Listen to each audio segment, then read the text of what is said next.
buka Play Store Pesantren Al-Munziri, klik ke nomor sumbangan asrama putri, enter nomor rekening, klik OK.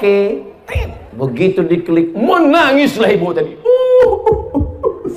Kenapa ibu menangis, bu? Harus sedih karena asrama itu akan mengalir pahalanya ke makam ibu? Bukan, Pak Ustaz. Jadi kenapa ibu menangis? Salah ketik nolnya banyak kan?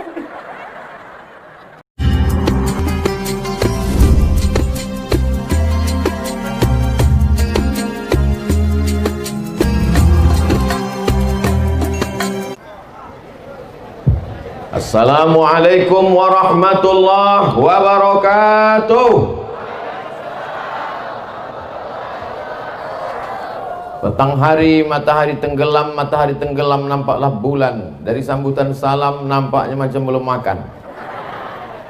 Apa kabar semua jemaah? Sehat? Badan sehat? Hati sehat? Kantong sehat? Dah selesai masalah.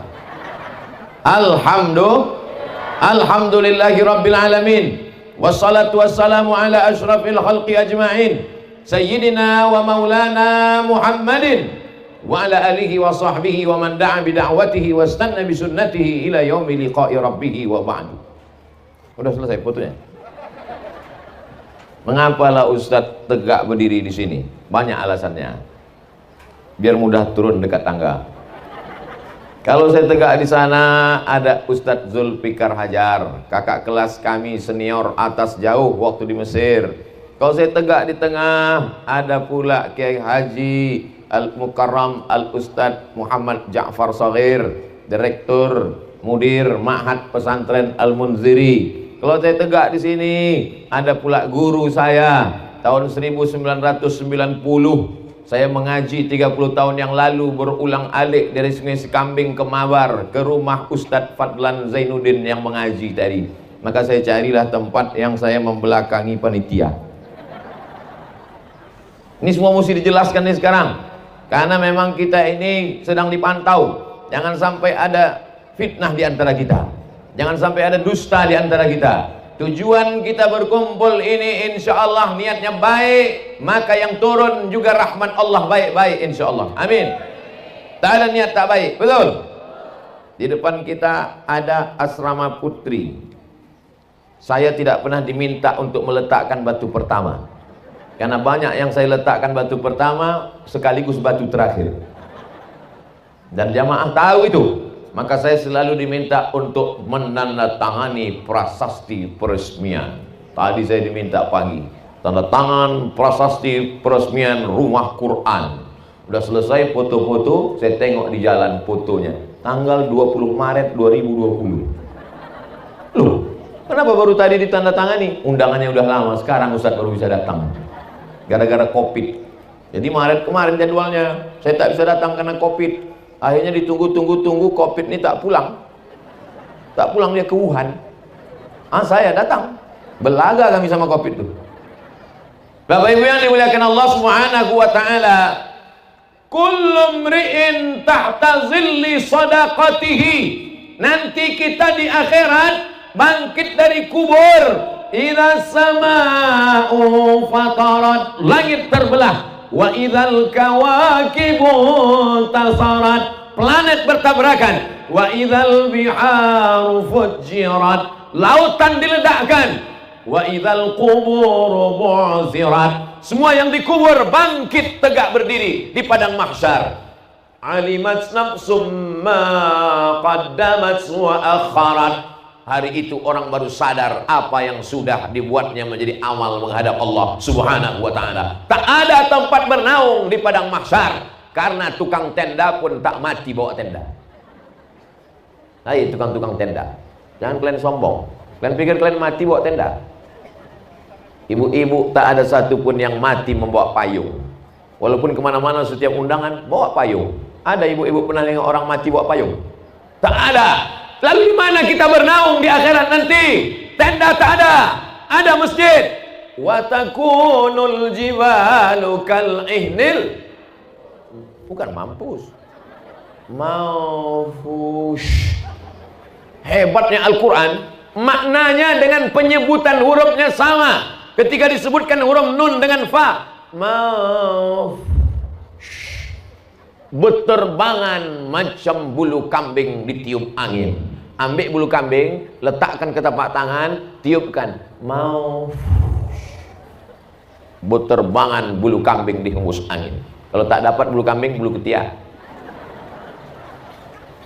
Berterbangan macam bulu kambing dihembus angin. Gunung Kidul, Gunung Bromo, Gunung Kelut, Gunung Merapi, habis semuanya terbang. Kalau Gunung Kidul, Gunung Bromo, Gunung Kelut, Gunung Sibayak, Gunung Merapi macam bulu kambing dihembus angin, lalu Abdul Somad hari itu macam apa? Dibayangkan ibu tuh, saya melayang-layang, waktu saya ketawa. Tak ada tempat kita bernaung. Lalu di mana kita bernaung? Nabi SAW menjelaskan, kullum ri'in tahta zilli sodaqatiki, orang akan bernaung di bawah apa pula somat? Orang akan bernaung di bawah solawat pula kata dia. Orang akan bernaung di bawah sodakoh. Jadi kalau ada di antara ibu bapak ini yang bersodakoh 1 sak semen, nampak nanti di atasnya 1 sak. Nampak 1 sak. Kalau ada yang bersedekah 1 triplek, nampak 1 triplek. Kena hujan 3 kali bergulung. Kalau ada yang bersedekah plastik, nampak plastik. Udahlah plastik, bolong-bolong pula. Macam inilah yang sedekah ini dia. Tapi kalau ada yang bersedekah, dia banyak melimpah ruah, tiang-tiang cor besi, semen, kosen pintu, maka itulah yang paling mulia. Saya tidak menyuruh bapak ibu bersedekah, saya cuma cerita aja. Oh sedekah silakan, tak sedekah tak apa-apa. Tengok aja nanti di akhirat. Ada duit beli cincin, ada duit beli gelang, ada duit beli subang, ada duit beli anting, ada duit beli rantai. Begitu pergi undangan, merah muka itu. Kenapa merah? Anting 2 on sebelah. Apa kabar bu? Sehat. Saking beratnya emas-emas itu. Kalau mau tidur malam, buka rantai, buka gelang, buka anting, buka subang, buka gelang kaki, diletakkan 1 cuci tangan penuh. Begitu jam 2 malam, mati. Kemanalah pergi emas, subang, rantai, anting tadi? Dia ambil ibu yang baru.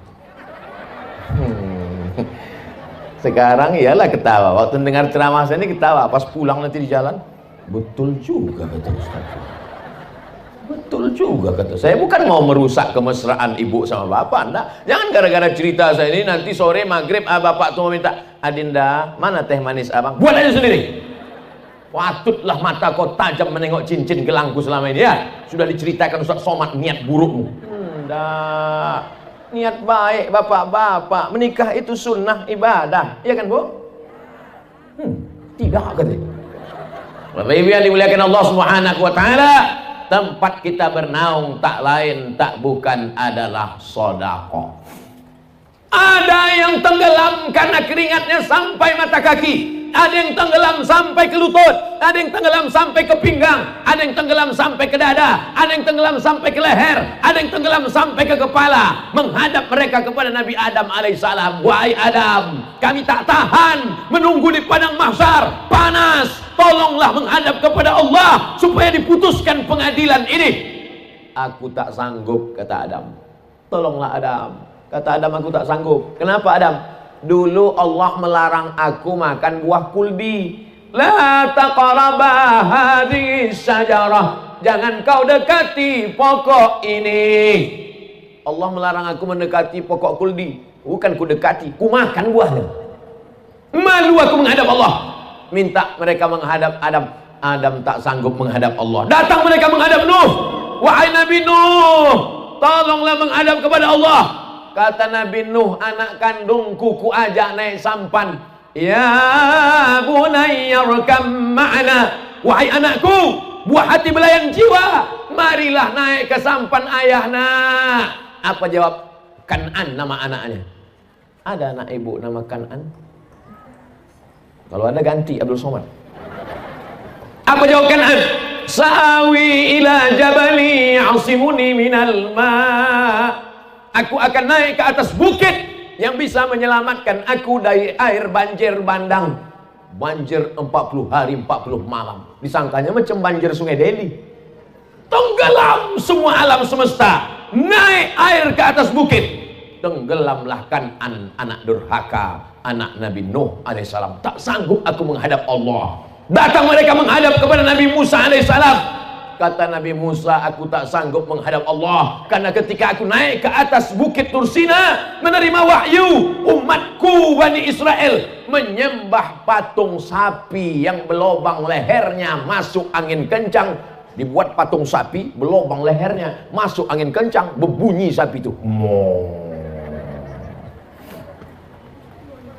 Datang mereka menghadap kepada Nabi Isa. Wahai Nabi Isa, mintalah kepada Allah supaya diputuskan pengadilan. Kata Nabi Isa, aku tak sanggup menghadap Allah karena mereka buatkan patungku dan mereka sembah aku. Aku malu menghadap Allah. Akhirnya mereka menghadap kepada Sayyidina wa Maulana Muhammad sallallahu alaihi. Makanya umat Nabi Ibrahim, umat Nabi Nuh, umat Nabi Musa, umat Nabi Isa ingin menjadi umat Nabi Muhammad sallallahu alaihi wasallam. Badannya paling kecil, umurnya paling pendek, amalnya paling sedikit, badannya paling ringan, tak sampai 50 kilo. Yang Abdul Somad, yang lain lebih. Tapi dia lebih dulu masuk surga daripada umat-umat yang lain. Kenapa? Karena inilah yang berani menghadap Allah Subhanahu wa ta'ala. Karena tak ada cacatnya, tak ada kurangnya, tak ada buruknya, tak ada jeleknya. Allah pun berakhlak kepada dia. Kalau kepada Adam Allah panggil namanya, ya Adam uskun anta wa zawjukal jannah. Kepada Nabi Musa Allah panggil namanya, ya Musa inni istafaituka. Kepada Yahya Allah panggil namanya, ya Yahya khudhil kitaba biquwwah. Tapi kepada Muhammad SAW ada ayat yang memanggil dalam Al-Quran, ya Muhammad. Ada? Macam hafal Quran aja. Ada bu? Tidak. Dalam Al-Quran apa kata Allah kalau memanggil nama dia? Ya ayyuhan nabi jahidil kuffar, ya ayyuhan rasul balligh ma unzila ilaika min rabbik. Allah tak pernah memanggilnya ya Muhammad, maka kita pun beradab kepada dia. Tak kita sebut Muhammad, tapi kita panggil dia Sayyidina wa Maulana wa Syafi'ina wa Dhuhrina Muhammad sallallahu alaihi wasallam. Ustadz ini marah atau cuma? Enggak, kan macam baru kenal aja. Tadi dulu memang beginilah setelannya, jadi tak bisa. Mikrofonnya pula mantap, hebat sound system pesantren Al-Munziri ini. Sudah pakai selimut pun keras juga suaranya. Kadang di tempat-tempat lain hebat, besar. Pas ceramah kita, assalamualaikum. Di Al-Munziri udah bekucung, tinggal sholat jenazah aja lagi. Saya sebetulnya ceramah antara ada COVID tak ada COVID sama aja. Cuman bedanya kalau sebelum ada COVID itu nampak saya respon wajah jamaah itu. Entah dia sedih, entah dia senyum, nampak. Ini tak tahu kita, entah senyum, entah ketawa. Tiba-tiba keluar aja suara. Bapak Ibu yang dimuliakan Allah Subhanahu wa taala. Jadi kalau mau selamat selama menunggu di padang mahsyar, yang bisa menjaga kita, yang bisa menaungi kita, yang bisa melindungi kita hanya satu, sedekah. La ilaha illallah. Dia alih-alihkan juga lagi sholat kata dia. Payah betul lah cerita sedekah. Biasanya saya kalau udah ceramah tentang sedekah ini biasanya keluar kotak, biasanya keluar keranjang. Hebatnya di pesantren Al-Munziri, kotak tak keluar, keranjang pun tak keluar. Rupanya di sini tak main lagi masuk duit, semuanya pakai transfer banking ke nomor berikut. Mantap. Nomor pun tak ada. Wah, hebat betul. Buka Play Store pesantren Al-Munziri, klik ke nomor sumbangan asrama putri, enter nomor rekening, klik OK. Begitu diklik, menangislah ibu tadi. Kenapa ibu menangis, bu? Haru, sedih karena asrama itu akan mengalir pahalanya ke makam ibu? Bukan Pak Ustaz, Jadi kenapa ibu menangis? Salah ketik nolnya banyak kan.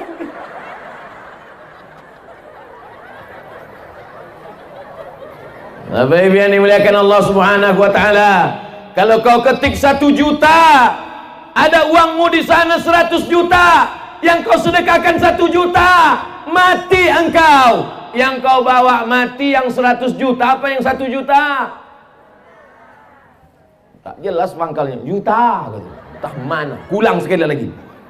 Kalau kau sedekahkan 1 juta, di kantormu, di bankmu, di dompetmu, di kamarmu ada 100 juta, mati kau malam ini. Yang kau bawa mati 1 juta apa 100 juta?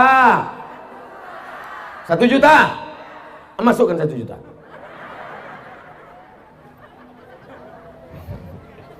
Ibu sehat? Bapak sehat? Alhamdulillah. Di tempat lain ada yang saya bilang 1 juta, demam langsung. Di tempat lain ada saya bilang 1 juta, kumat langsung. Aduh Pak Ustaz. Aduh, kenapa? Naik asam urat. Asam urat di sini Pak, lupa aku. Nah, yang pertama kalau kita mau mendapat naungan di padang mahsyar, maka kita mesti banyak-banyak mau sholawat juga. Oke, sholawat. Sallallahu ala Muhammad, sallallahu alaihi wasallam, sallallahu ala Muhammad, sallallahu alaihi wasallam. Ya Nabi alaika, ya Rasul salam alaika, ya Habibi salam alaika, salawatullah alaika. Banyak-banyak berselawat. Ibu-ibu yang sedang hamil berselawat, yang belum hamil berselawat, yang sudah hamil berselawat, yang hamil tak ada suami jangan berselawat. Bapak Ibu yang dimuliakan Allah Subhanahu wa taala. Yang kedua, dawu mardhakum bis shadaqah. Obati orang yang sakit di antara kalian dengan sedekah. Sudah berobat ke dokter, tak juga sembuh. Sudah berobat alternatif, herbal, kusuk, pijat refleksi, totok. Udah ditusukkan semua jarum-jarum ke badanku nih Pak Ustadz. Dari jarum kaki, jarum jahit, sampai jarum goni. Tak juga sehat Pak Ustadz. Ada satu yang belum kau coba, sesuai dengan sabda hadis Nabi Muhammad sallallahu alaihi wasallam, banyak-banyak bersedekah. Judul bukunya Al-Gharaib wa Taraib Sa'ah wa Sa'ah. Syekh Abu Ammar Al-Misri, orang Mesir. Dia bercerita tentang orang Saudi Arabia, kaya raya, sakit, pergi ke Amerika. Sampai ke Amerika, apa kata dokter Amerika? Pulang, makan enak, tidur enak, ketawa-ketawa, liburan. Nanti mana tahu Bapak Ibu sakit, nauzubillah, nauzubillah, nauzubillah. Mana tahu sakit, pergi ke rumah sakit Pirngadi. Lalu kata dokter, ibu pulang ke rumah, makan enak, tidur enak, ketawa-ketawa. Itu artinya malaikat maut sudah 1,5 inci. Tak ada obatnya. Pulang, tidur, makan, ketawa bersama keluarga, nikmati hidup. Obatnya tak ada, menunggu mati. Mimda tema, taya bawa. Berarti masih banyak yang ngajinya pakai kaidah Baghdadiyah. Yang tahu Mimda tema taya bawati itu yang seumur-umur saya, yang umur-umur 23 nih. Kalau anak-anak zaman sekarang mana dia tahu? Anak sekarang ngaji tak pakai kaidah Baghdadiyah. Ngajinya pakai Iqra, a bataba batata batasa balari. Belari anak. Anak soleh insyaallah, mantap. Amin. Bapak Ibu yang dimuliakan Allah Subhanahu wa taala, akhirnya orang sakit dari Saudi Arabia pergi berobat ke Amerika. Kata dokter Amerika tak ada obatnya, pulang saja. Baliklah dia ke Jeddah. Sampai di Jeddah dia bersedekah, sedekah, sedekah, sedekah, sedekah, Setelah itu tak berapa lama dia pergi lagi ke Amerika, medical check up terakhir, diperiksa sama dokter Amerika, dicek dari mulai urat ubun-ubun sampai kaki kepala. Dokter heran, kau berobat di mana? Kau makan herbal apa? Kau pakai alternatif apa? Kata dia, aku tak ada pakai apa-apa, yang ku pakai sabda Nabi Muhammad sallallahu alaihi wasallam, dawu mardakum bis sadaqah, banyak-banyak bersedekah. Orang yang tak bertuhan, ateis, kafir, munafik, murtad, apa hubungan sedekah dengan penyakit, guys? Lagi kita yang beriman, yang percaya kepada Allah, mudah saja. Penyakit datang dari mana? Dari Allah. Kesembuhan datang dari mana? Apa pula dokter spesialis? Huwadh-dharru huwan-nafi'u. Allah yang mendatangkan mudarat, Allah yang mendatangkan manfaat, Allah yang menolak mudarat. Iyamsaskallahu bidurrin fala kashifa lahu illahu. Kalau Allah mau mudaratkan engkau, tak ada yang bisa menyehatkan engkau. Tapi kalau Allah mau menyehatkan engkau, tak ada satupun yang bisa memudaratkan engkau. Itulah iman, itulah akidah, itulah ahlussunnah wal jamaah, itulah makna la ilaha. Begitu. Kenapa Ustaz berapi-api nih? Kepanasan. Maka digulung baju ini dulu. Emang baju baru ini panas bawaannya. Baru dikasih orang tadi malam. Mereknya Casio, kasih orang. Baju dikasih orang, sorban dikasih orang, cincin dikasih orang, nyawa pun dikasih Allah. Kalau mau, kapan dia mau dia cabut, betul? Maka ternyata sehatnya kita itu juga karena sodakoh. Akhirnya apa yang terjadi? Apa hubungan penyakit dengan sodakoh? Penyakit datangnya dari Allah, sodakoh datangnya dari Allah. Ketika kita bersodakoh, mengaji anak santriyah. Di pesantren lain laki-laki santri, kalau perempuan santriwati. Di sini berubah, yang laki-laki santri, yang perempuan santriyah. Terserahlah mau santriyah mau, yang penting santri.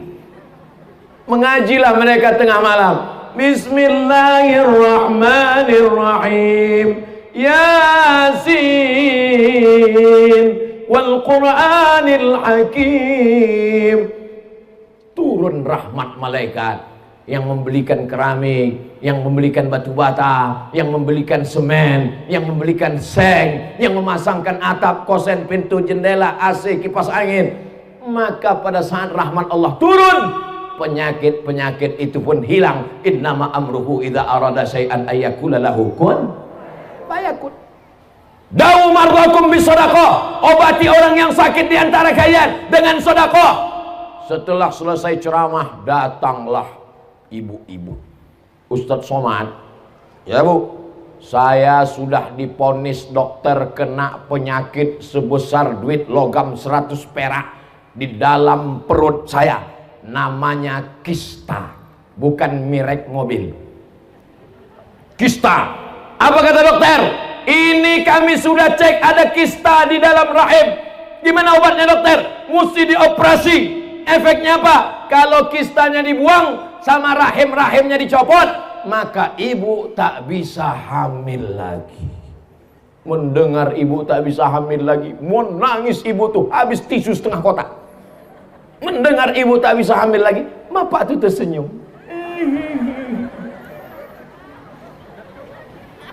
Bapak jangan senyum kali pak, ibu ini mengintai. Untung pakai masker, diselamatkan masker.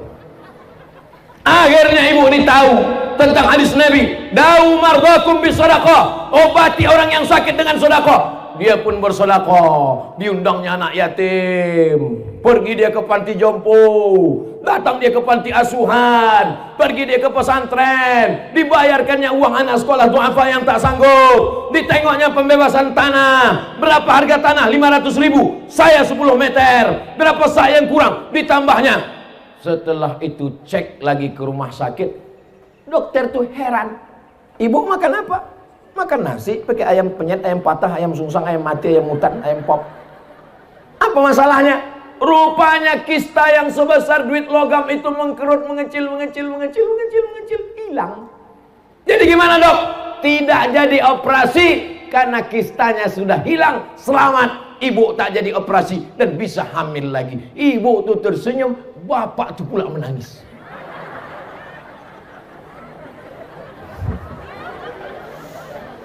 Pupus sudah harapanmu pak.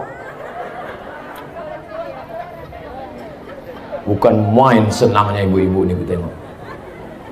Kakak mendengar bapak itu tak jadi begini lagi. Kisah nyata, true story. Nanti kalau ke Pekanbaru bisa kutunjukkan sama orangnya. Cuman sekarang tak bisa kusebutkan nomor handphonenya, menjaga kode etik jurnalistik. Nana tahu ada ibu-ibu yang kena penyakit kista, nauzubillah. Mudah-mudahan semuanya sehat insyaallah. Amin. Datanglah orang kena penyakit lutut bernanah, sudah 7 tahun tak kering-kering, dikusuk tak kering, makan obat tak kering, bernanah saja lutut itu. Datang kepada rumah Imam Abdurrahman Ibnu Mahdi ahli hadis. Hai Imam Abdurrahman Ibnu Mahdi, ya ini lututku bernanah sudah 7 tahun tak kering-kering. Apa obatnya? Kau sudah berobat? Sudah. Tak kering juga? Tidak. Tunggu sebentar, aku sholat sunat. Sholat sunat hajat Imam Abdurrahman Ibnu Mahdi 2 rakaat. Selesai itu kata dia, kau pulang buat sumur. Hah? Sakit lutut suruh pula buat sumur. Pokoknya kau buat ada sumur. Pulang dia ke rumah, dicarinya kampung yang tak ada air, dibuatkannya sumur. Orang fakir miskin, anak yatim tuh apa, kehausan, kelaparan, datang mengambil air sumur, minum, mandi, sholat. Setelah tak lama kering lututnya. Apa hubungan lutut bernanah dengan sumur yang diminum orang? Rupanya sodakoh air minum membuat orang bisa sholat, bisa wudhu, bisa mandi, bisa makan, bisa minum. Maka turun rahmat Allah, sembuh segala penyakit. Maka kalau ada bapak ibu yang bernanah, mau lutut, telinga, hidung, kepala bernanah. Sekarang ada anak-anak gadis perempuan yang bernanah 2, ujung hidung sama ujung dagu. Karena dagu mau mancung, disuntikkan kresek silikon tak mau mencair dengan darah, akhirnya bernanah. Mau disedot takut hilang dagu, akhirnya ditempelkanlah lintah, terapi lintah. Ditempelkan lintah untuk menyedot nanah yang ada di dalam. Lintah itu biasanya kalau sudah menempel di kulit, setengah mati kita mencopotnya tak bisa. Tapi ini begitu ditempelkan lintah, melompat lintah itu. Apa kata lintah? Masam kali nanahnya. Maka jangan robah ciptaan Allah. Jangan kalian robah-robah. Ini banyak perempuan sekarang, dagu suntik tajam, hidung suntik tajam, cuman 2 bulan. Habis itu hidung menanah, dagu bernanah, hidung turun, dagu turun. Tinggal cari sapu lidi macam nenek sihir.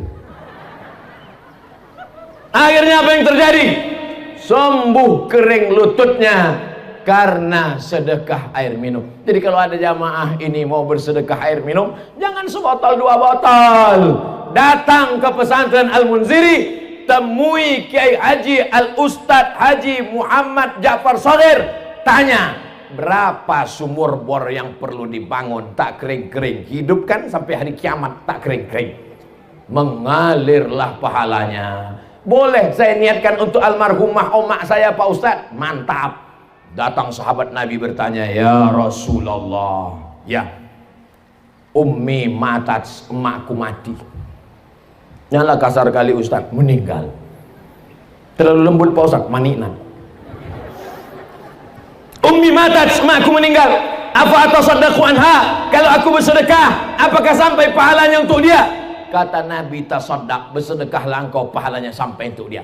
Ayyus sadaqatu afdal? Apa sedekah yang paling afdal? Saqiyul ma, memberi air minum.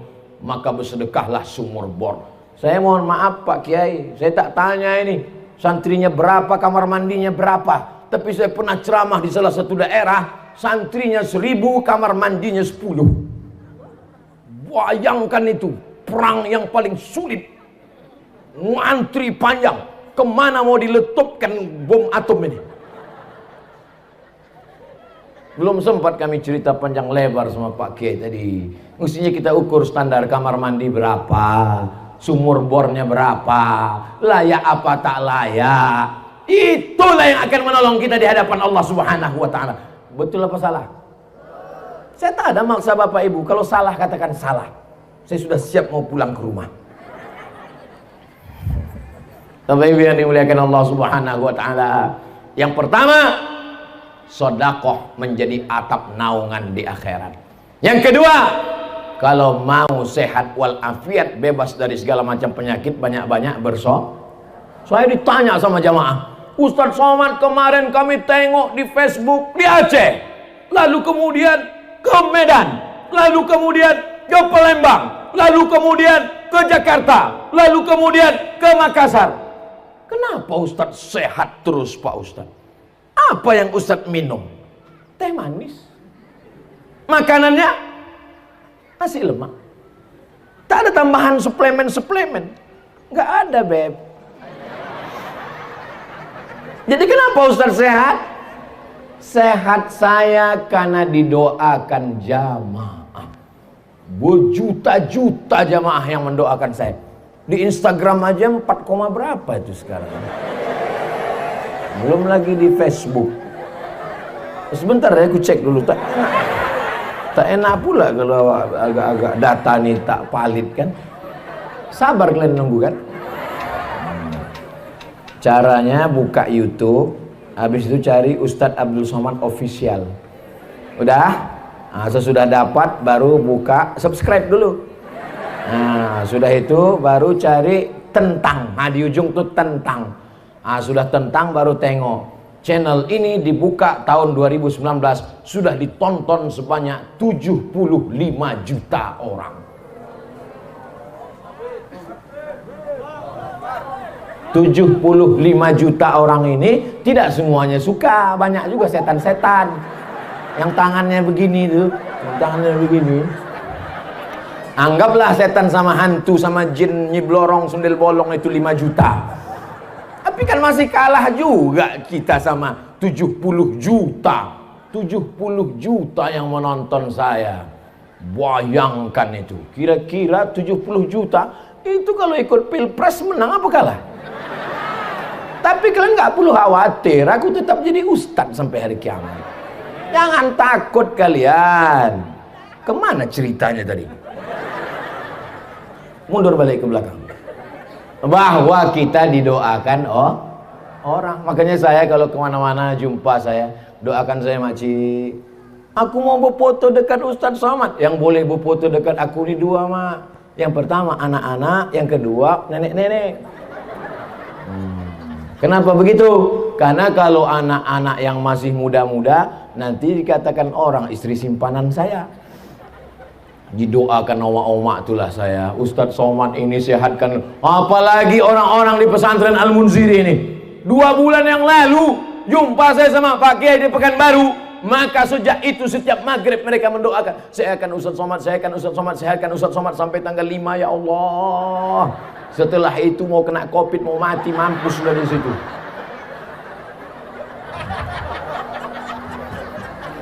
Orang Al-Munziri ini ikhlas-ikhlas, suci-suci hatinya.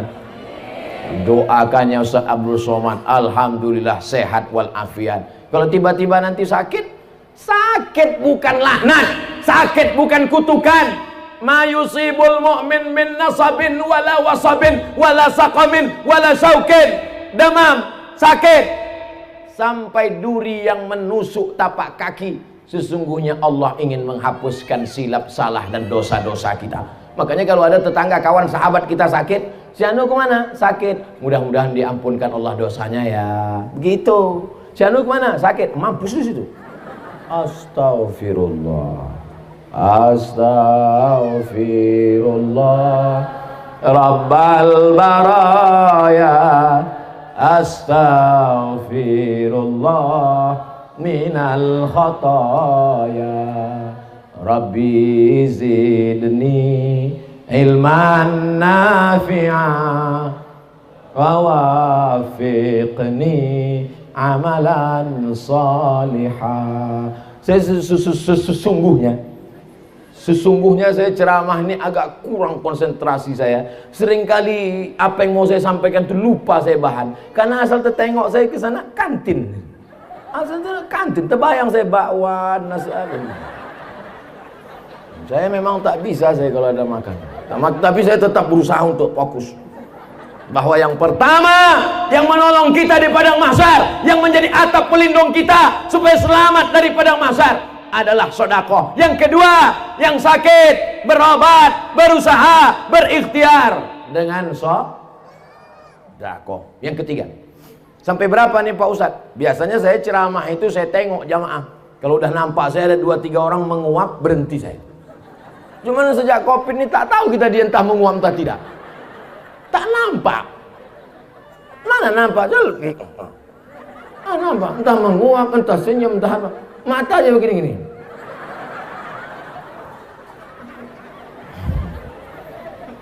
Jadi memang di mana-mana saya patok, saya ceramah 60 menit. Tadi saya mulai jam 2:30, nanti jam 3:30 kebetulan nanti berkumandang suara azan dan sholat asar. Begitu Bapak Ibu semua sholat asar, saya tengok kalian mau sholat asar, saya pun pulang. Saya tengok semuanya sibuk sholat asar, saya pun cabut. Kenapa? Aku udah jamaah takdim.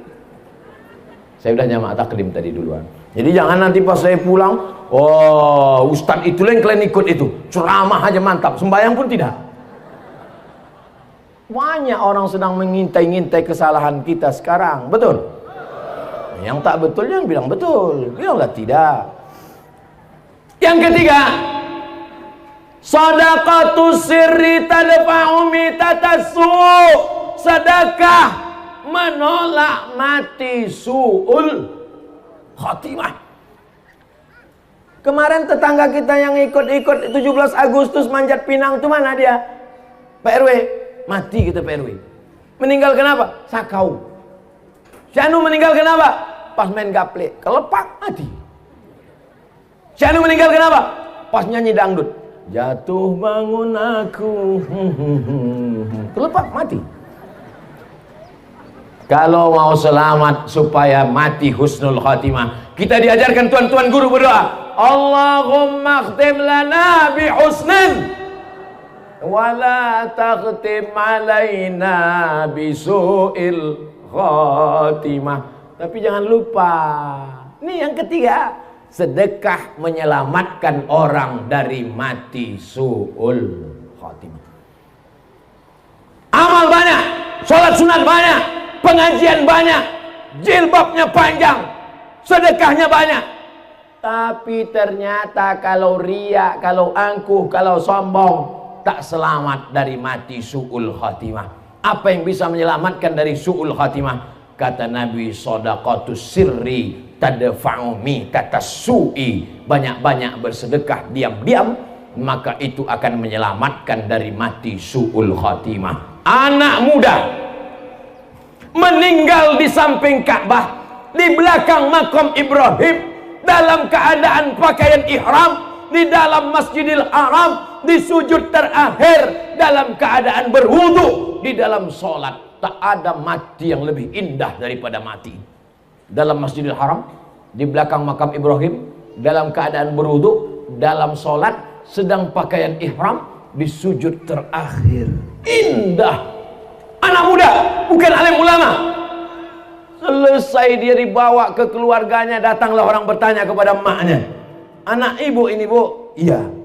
Apa amalannya bu? Ulama dia? Tidak. Dia kerja kantor biasa. Jadi kenapa dia matinya indah betul? Aku pun tak tahu entah apa amalannya. 2-3 hari setelah kematian, datanglah perempuan membawa anak-anak. Kamu siapa? Aku perempuan. Iya, aku tahu aku kau perempuan. Ya kau siapa? Ini anak-anakku.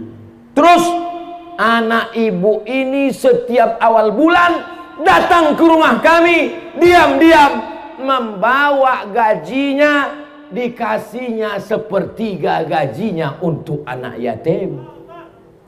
Terkejutlah ibu, terkejut semua tetangga jamaah. Kenapa dikasih Allah dia husnul khatimah? Karena sodako. Makanya nanti ibu, mana tahu suami ibu meninggal, 2-3 hari sesudah itu datanglah janda membawa anak. Itulah tanda husnul. Tak ada yang mau mengaku. Sedekah ini luar biasa Bapak Ibu. Kawan saya dalam keadaan kesulitan, datang dia ke tempat Pak Kiai. Pak Kiai, aku hidupku sedang sempit, aku dalam keadaan susah, aku dalam stres, aku depresi. Kau cari kampung, terus kau cari warung di kampung itu, terus cari yang catatan utang orang paling banyak di situ, sampai malu jumpa beli minyak lampu, malu jumpa beli beras, malu jumpa beli sabun karena utang begitu banyak. Terus bayarkan diam-diam, maka Allah lepaskan segala kesulitanmu. Wallahu fi aunil abdi maka nal abdu fi auni akhih. Allah akan menolong seorang hamba selama hambanya itu mau menolong saudaranya. Jadi masalah menolong orang dengan sedekah ini Bapak Ibu luar biasa. Makanya orang-orang mati itu kalau sudah mati masuk ke liang lahat dikubur, ditanya Allah Ta'ala, hai mayat, mau kalian hidup lagi? Apa kata mayat-mayat itu menjawab, laula akhartani ila ajalin qarib.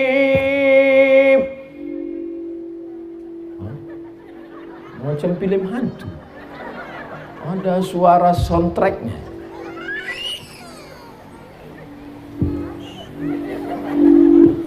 Laula akhartani ila ajalin qarib. Kata mayat-mayat yang sudah masuk dalam kubur, kasihlah aku waktu sekejap aja ya Allah, kasihlah aku hidup sebentar saja ya Allah. Tak bisa sehari setengah hari, tak bisa setengah hari 1 jam, tak bisa 1 jam 1 menit, tak bisa 1 menit 1 detik, hidupkan aku. Kalau kau kuhidupkan, kau mau apa? Apa jawab dia?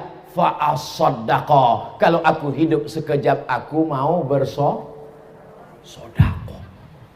Kenapa Ustaz dari tadi ceramahnya ke sini terus? Kenapa tak ke sana? Mereka tuh tak ada duit. Duit mereka dipegang ini semua. Aku tak ada gunanya aku ceramah ke pinggir sana. Bersedekahlah kalian, bersedekah. Ujung-ujungnya pasti dia nanya, Ma boleh ya? Gitu. Bagus aku langsung aja kan. Setuju kan Pak? Ah benar angguk dulu. Betul Pak Ustaz. Lepas aku dah gitu. Lepas aku dah gitu. Memang yang cari duit pergi pagi pulang petang, peras keringat banting tulang, tunggang langgang lintang pukang, itulah orangnya. Tengoklah wajah-wajah yang penuh penderitaan itu. Itulah orang yang pergi sampai kepala jadi kaki, kaki jadi kepala, tapi tak megang duit. Asal mau pergi, nah dompet sini. Ini kau pergi. Kau jangan banyak megang, nanti berbini kau sekali lagi. Tapi insya Allah tak apa-apa Bu. Niat ibu baik kan Bu kan? Mengaku pula. Mudah-mudahan duit bapak kalau dipegang ibu ini tak hilang. Kalau lah ibu-ibu begini yang megang duit bapak, jilbabnya panjang, rajin pengajian, tak akan dibelikannya duit bapak itu gelang tangan, gelang kaki. Paling-paling dibelikannya emas batangan. Ibu-ibu yang suka shopping ke mall, ada ibu-ibu nih ke mall sehari 3 kali macam makan obat. Pagi jam 8 dia pergi ke mall. Kata security jam 10 baru buka Bu. Ditahannya tegak di pintu. Pagi ke mall, siang ke mall, malam ke mall. Cincin 3 kiri 3 kanan. Kalau mau beli kangkung nunjuk, berapa ya? Kalau belanja di mall 100.000, angkat 500.000, bungkus.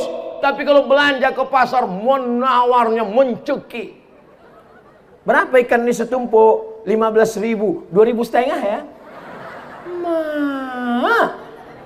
Kalau di mall bukan main lagi kau tunjukkan kau yang kayanya.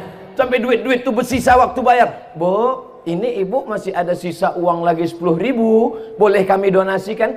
Ambillah. Aku 10.000 itu macam kutil aja. Tapi kalau menawar di warung tetangga sebelah, alhamdulillah ibu-ibu yang macam itu tak ada di sini. Amin kata dia, berarti masih ada. Husnuzon, semuanya baik-baik insya Allah. Amin. Bapak Ibu yang dimuliakan Allah Subhanahu wa taala, siapa yang ceramah di pesantren Al-Munziri tadi? Abdul Somad. Abdul Somad yang mana itu? Mana ada Abdul Somad lain? Apa isi ceramah dia? Entah apa-apa, aku tak ingat lagi. Aku fokus sekali nengok baju baru dia itu, jadi tak ingat pula aku tahu. Kalau payah ngingat ceramah saya, tinggal kalian tonton aja di channel Ustadz Abdul Somad Official. Hasil setiap detik, setiap menit tontonan kalian itu, duitnya dibelikan beras untuk fakir miskin. Satu paket isinya beras 10 kilo, minyak 2 kilo, gula 1 kilo, teh 1 kotak, susu 1 kaleng, sarden 10 kaleng, satu paket 300.000 dibagikan ke fakir miskin, ke anak yatim dan du'afa. Jadi sekali menonton sesungguhnya dia sudah bersedekah. Tapi sedekah yang di Munziri juga jangan lupa. Yang tak bawa duit cash sekarang, besok pagi bawa sama koper-kopernya kemana. Assalamualaikum Ustadz Kiai Haji Muhammad Ja'far Shagir. Ya, mana semen batu bata, berapa lagi yang perlu kami bantu? Coba tengok data-datanya. Semen sekian sak, batu bata sekian sak, kosen. Ibu mau nolong? Enggak, mau nanya aja. Tolonglah. Siap ibu menolong? Mak, dari bunyinya tak yakin aku. Siap bapak menolong? Siap nih kak. Apalah gunanya orang siap tak berduit? Insyaallah. Al-mu'minuna wal mu'minat ba'duhum awliya'u ba'd. Laki-laki yang baik, perempuan yang baik, mereka saling tolong menolong. Anak-anak sekarang cabut dari sekolah pergi ke mall jalan-jalan, dari rumah pakai jilbab panjang, sampai di tengah jalan jilbab dikulung masuk tas, naik motor knalpotnya dipotong, cabut, minumannya disuntik pakai narkoba, begitu diminum mabuk, hilang kesadaran, melakukan perbuatan zina. Lagunya sudah ada, pulang-pulang berbadan dua. Yang ketahuan aku sih pula. Macam paham ini. LGBT, zina, virus HIV/AIDS, sakau, narkoba, tidak ada yang bisa menjaga anak-anak kita selain benteng pondok pesantren. Betul? Yang sudah mendaftarkan anaknya ke pesantren, alhamdulillah. Yang belum mendaftarkan anaknya, segera daftarkan ke pesantren Al-Munziri Medan, Sumatera Utara sebelum tanggal penutupan berikut ini, tahun ajaran 2021-2022. Potong, masukkan ke Instagram. Aku sudah habis tanggung jawab di dunia. Kalau ditanya Allah nanti di akhirat, kenapa anak si anu mabuk? Kenapa anak si anu sakau? Kenapa anak si anu pakai sabu-sabu? Bukan salahku ya Allah. Aku sudah sampaikan di mana-mana, sudah kuceramahkan. Mereka lah yang tak mau mendengarkan ceramah. Tapi ibu-ibu yang ada di sini semua insya Allah selamat anaknya dunia akhirat. Amin. Oma ayah saya nun di Kabupaten Pelalawan, dari Pekanbaru 3 jam lagi ke arah Jambi. Saya disekolahkan pesantren Darul Arafah Lau Bakri Deli Serdang, Sumatera Utara. Menengoknya setahun sekali. Beruntung betuahlah kalian yang ditengok. Ini banyak anak-anak santri ini minta tengok pula sekali 3 hari, sehari 3 kali. Minta bawakan keripik pedas lah, bumbu pecal, banyak betul lah kau. Balik aja kau ke rumah. Kami dulu setahun sekali baru ditengok. Orang tua di Riau, saya kuliah sekolah di pesantren Darul Arafah. Tak ada perempuan. Ini masih untung ada santriah. Kami tak ada santriah. Laki-laki semua. 1.800 santrinya. Laki-laki semua. Tengok kanan laki-laki, tengok kiri laki-laki. Kalau mau menengok perempuan, pas makanlah bibi-bibi yang masak di dapur. Bukan baik bibi itu. Ngantri lah kami bawa piring. Bi, kata Pak, kelepak. Lewat. Hari Sabtu, hari Ahad, hari libur. Wah, datanglah nenek-nenek menjenguk cucunya. Itulah, cantik juga nenek-nenek itu kadang-kadang. Jadi kalian di pesantren nih enak, cantik, indah, alamnya luar biasa. Saking makbulnya doa orang di pesantren. Dari tadi malaikat sudah mau menurunkan hujan, tak hujan-hujan. Ditahan. Gimana? Kuturunkan, tunggu dulu, selesaikan ceramah Abu Somad dulu. Sikit lagi, sikit lagi, sikit lagi, sikit lagi. Saking kan hebatnya doa santri-santri. Mereka berdoa, kenapa doanya makbul? Karena mereka dekat dengan langit. Itu di atas.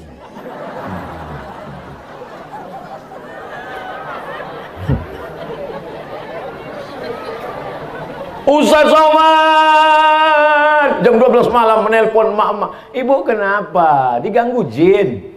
Bukan Pak Ustaz, anakku. Kenapa anak ibu? Anakku bawa motor Kawasaki Ninja, ngubut ke sana kemari, mau kularang udah tak bisa. Kalau kularang dibawakannya perang panjang. Kenapa? Kabel-kabel otaknya sudah korslet dibuat narkoba. Apa lagi yang mau dilakukan? Nasi sudah jadi tai ayam. Anak sudah mabuk, otaknya sudah rusak. Ibu masih cerita bubur juga lagi. Udah rusak udah otaknya. Ustaz Somad, tolong doakan anak saya. Pak Ustaz datang ke rumah. Anak ibu kenapa? Tak tahu pagi, tak tahu siang, tak tahu malam, tak tahu makan, tak tahu sholat. Asik main game online di kamar. Tolonglah Ustaz doakan. Tak tahu aku doanya. Belum ada dapat ku doa Nabi. Allahumma inni a'udzubika min game online. Siapa yang memberikan handphone? Aku Pak Ustaz. Siapa yang mengasihkan kamar besar? Aku Pak Ustaz. Siapa yang membelikan layar monitor TV besar? Saya Pak Ustaz. Siapa yang membelikan paket? Saya Pak Ustaz. Siapa yang buat dia kecanduan? Saya Pak Ustaz. Sekarang dia udah kecanduan, siapa yang salah? Ustaz. Apa pula aku salah? Maka kalau anak kita mau selamat, tidak ada jalan lain, sekolahkan di pesan. Saya nih Bu, saya nih Pak, andai tak dimasukkan ke pesantren dulu, udah jadi hantu sekarang. Alhamdulillah, dimasukkan almarhumah mak nih saya ke pesantren, tinggalkannya. Begitu saya taman aliyah, dikirimnya ke Mesir, 4 tahun tak dikasihnya ongkos, tak balik-balik. Sampai temenung saya di tepi sungai Nil tuh. Sadis sekali ya. Tak jadi bunuh diri. Rupanya sudah habis. Tadi dimulai 2:30, sekarang 3:30. 60 menit kita bersama. Mudah-mudahan 60 menit ini menjadi nilai amal soleh. Jangan kemana-mana setelah pesan berikut ini. Bagaimana cara kita menyikapi wali santri yang masih ragu dalam menitipkan anaknya di pesantren? Hampir tiap 3 kali seminggu datang sehingga anaknya terganggu belajar. Itulah yang kusampaikan tadi. Kan udah kusampaikan itu udah. Janganlah kalian tengok anak itu sering. Udah kusampaikan tuh kan. Tengok dia 1 semester, tengok dia pas libur aja jebut. Sayang sama anak bukan kalian letakkan di celah ketiak. Sayang sama anak bukan dibelikan motor, dibelikan mobil. Sayang sama anak dikasih handphone mahal, gadget 25 juta, motor 100 juta. Sore pergi ke sana kemari. Orang sedang sholat maghrib. Wainil maghdubi alaihim waladdallin.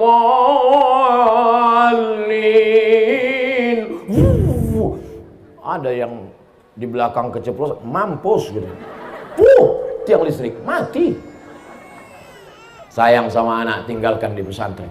Ibu kalau mau menangis, Bu, jangan waktu di pintu ini. Tinggalkan dia sini. Ku tinggalkan kau di sini supaya kau jadi orang. Ku tinggalkan kau di sini supaya kau jadi ulama. Ku tinggalkan kau di sini supaya kau menjadi polisi, jadi tentara, jadi hakim, pengacara. Belajar kau baik-baik. Kalau mau nangis, udah keluar agak-agak jauh, ada pokok-pokok sawit. Berhenti menangislah di bawah tuh.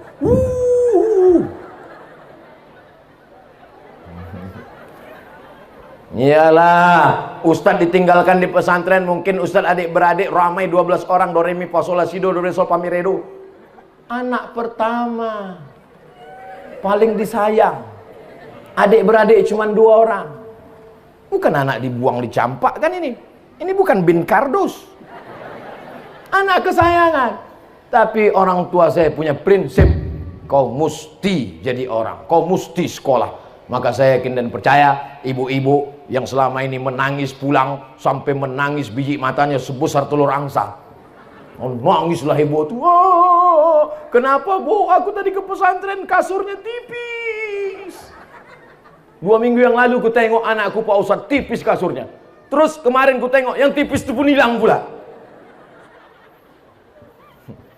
Datang si bapak menasehati, jangan kau menangis, lebih baik kau menangis sekarang daripada nanti kau menangis anakmu pecandu narkoba.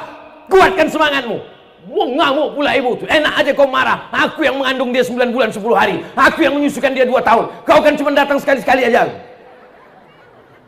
Hancurlah dunia persilatan. Maka insya Allah kalau bapak bekerja sama dengan ibu, selamatlah anak-anak kita yang menyelamatkan di antaranya pesantren Al-Munziri. Ala hazihin niyah wa kulli niyatin sholihah. Al-Fatihah. A'udzu billahi minasy syaithanir rajim. Bismillahirrahmanirrahim. Alhamdulillahi rabbil alamin. Ar-Rahmanir Rahim. Maliki yaumiddin. Iyyaka na'budu wa iyyaka nasta'in. Ihdinas siratal mustaqim. Siratal ladzina an'amta 'alaihim ghairil maghdubi 'alaihim waladdallin. Amin.